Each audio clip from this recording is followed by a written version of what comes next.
जी नमस्कार, स्वागत है आप सभी का हमारे चैनल सी टेट अधिगम में। दोस्तों, इस वीडियो में हम लोग बात करने वाले हैं जो शिक्षक टेट के लिए लगातार कोर्ट और न्यायालय का दरवाजा खटखटा रहे थे, जिनकी सेवा काल लगभग 5 साल या 5 साल से कम बची हुई थी, उनके लिए यूपी गवर्नमेंट या फिर अन्य शिक्षा विभाग, राज्य स्तरीय बोर्ड या कह ले केंद्रीय शिक्षा बोर्ड, ये सभी के तरफ से गाइडलाइन जारी किया गया था कि वैसे शिक्षक योग्य नहीं माने जाएंगे जो सीटीटी क्वालिफाई नहीं है। ऐसे में यह बार बार गवर्नमेंट के तरफ से, राज्य स्तरीय गवर्नमेंट के तरफ से यह दलील दी जाती थी कि हमने ऐसा कभी नहीं कहा, हमने सीधे नियुक्ति किया है, और इसको लेकर उहापोह की स्थिति बनी हुई थी। लेकिन आखिरकार गवर्नमेंट की, यानी कि राज्य सरकार कह ले, केंद्र सरकार कह ले, एक तरह से काली करतूत निकल के सामने आई है। इस तारांकित प्रश्न के जवाब में उन्होंने स्पष्ट तौर पे ये स्वीकार किया है कि जी हाँ, हमने ही ऐसा बताया है। तो चलिए सबसे पहले जानते हैं कि ये कहाँ से ये लेटर आया हुआ है। यहाँ पे आप देखेंगे कि यह लेटर आज ही के दिन जो है शिक्षा मंत्रालय जो है भारत सरकार की तरफ से जारी किया गया है, जो कि अभी लोकसभा का सत्र चल रहा है और जो है सांसदों के तरफ से जो प्रश्न उठाए जा रहे थे, कह सकते हैं तारांकित प्रश्न जिसको हम कहते हैं, वैसे तारांकित प्रश्नों के जवाब इस प्रश्न में, इस लेटर में है, जो कि हम आपको बताने वाले हैं और इसके बाद आप खुद समझ पाएंगे कि सही क्या है और गलत क्या है। जी हाँ दोस्तों, अगर यह वीडियो अच्छा लगे तो चैनल को भी सब्सक्राइब करते चलिएगा और बेल आइकन को प्रेस कीजिएगा। शिक्षक और शिक्षक बहाली से संबंधित अपडेट इस चैनल पे हम आपको मुहैया कराते हैं। जी हाँ दोस्तों, यहाँ पे आप देखेंगे कि भारत सरकार शिक्षा मंत्रालय, राज्य शिक्षा और साक्षरता विभाग, लोकसभा आंतरिक प्रश्न संख्या 1606, उत्तर देने की तारीख 9/2/2026, राष्ट्रीय अध्यापक शिक्षा परिषद के दिशा निर्देश से जो है लालजी वर्मा जो है क्या पूछा जाता है कि क्या शिक्षा मंत्री यह बताने की कृपा करेंगे कि क्या यह सच है कि राष्ट्रीय अध्यापक शिक्षा परिषद जो है एससीटी और के दिशा निर्देशों के अनुसार वर्ष 2011 से पहले नियुक्ति कई शिक्षक अभी तक देश में शिक्षक पात्रता से संबंधित अनिश्चितता और प्रशासनिक बाधाओं का सामना कर रहे हैं, और यह हाँ तो तत्संबंधी ब्यौरा क्या है। दूसरा जो प्रश्न है, क्या सरकार इस बात से अवगत है कि वर्ष 2011 से पहले नियुक्त शिक्षकों की नियुक्ति उस समय लागू नियमों के और प्रक्रियाओं के तहत की गई थी जब देश में टीईटी अनिवार्य नहीं था?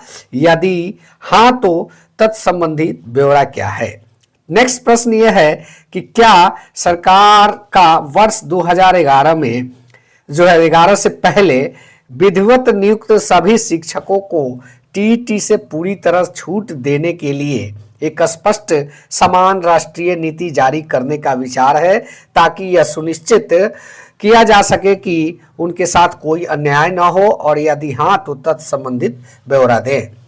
यहाँ पे नेक्स्ट प्रश्न जो है, क्या सरकार यह सुनिश्चित करने का प्रयास करेगी कि टीईटी के अभाव में वर्ष 2011 से पहले नियुक्त शिक्षकों की सेवाओं, पदोन्नति और अन्य अधिकारों पर कोई प्रतिकूल प्रभाव न पड़े?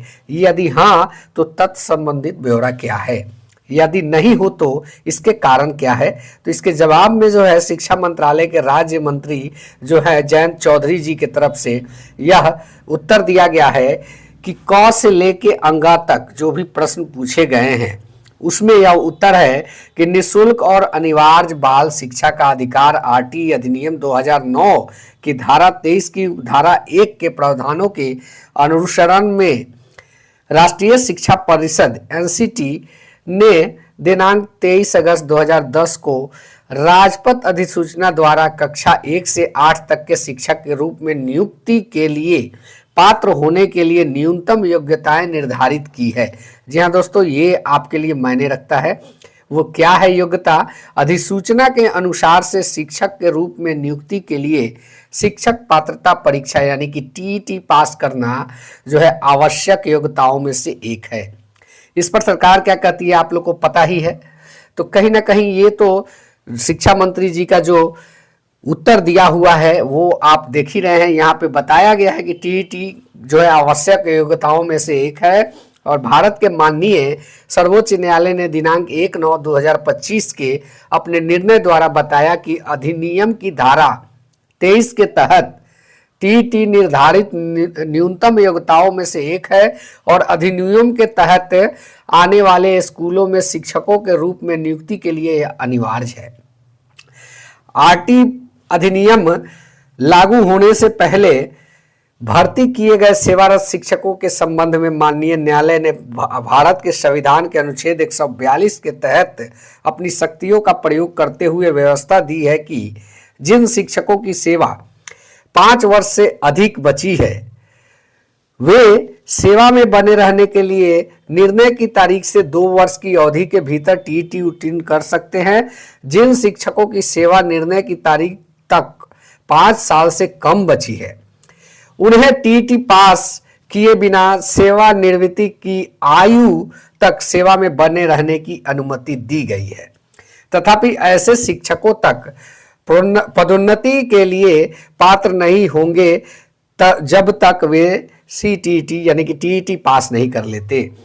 माननीय सर्वोच्च न्यायालय ने जो है निर्देश दिया कि आरटीई अधिनियम के तहत सर्वाधिक ढांचे के अनुसरण में शिक्षक के तौर पर नियुक्ति पाने की इच्छुक सभी लोगों के लिए, साथ ही पदोन्नति के माध्यम से नियुक्ति की इच्छा रखने वाले के लिए जो है सेवारत शिक्षकों के लिए भी योग्यता अनिवार्य है। कहीं ना कहीं अब स्पष्ट तौर से सरकार ने माना और इस पर जो है माननीय न्यायालय के तरफ से भी एक गाइडलाइन तैयार कर दिया गया कि शिक्षक जो 5 साल से अधिक की सेवा बची है उनके लिए टीईटी अनिवार्य कर दी गई और जिनके लिए कम है 5 साल से कम का सेवा बचा हुआ है उनके लिए कोई दिक्कत की बात नहीं है, वो सिर्फ पदोन्नति नहीं कर सकते।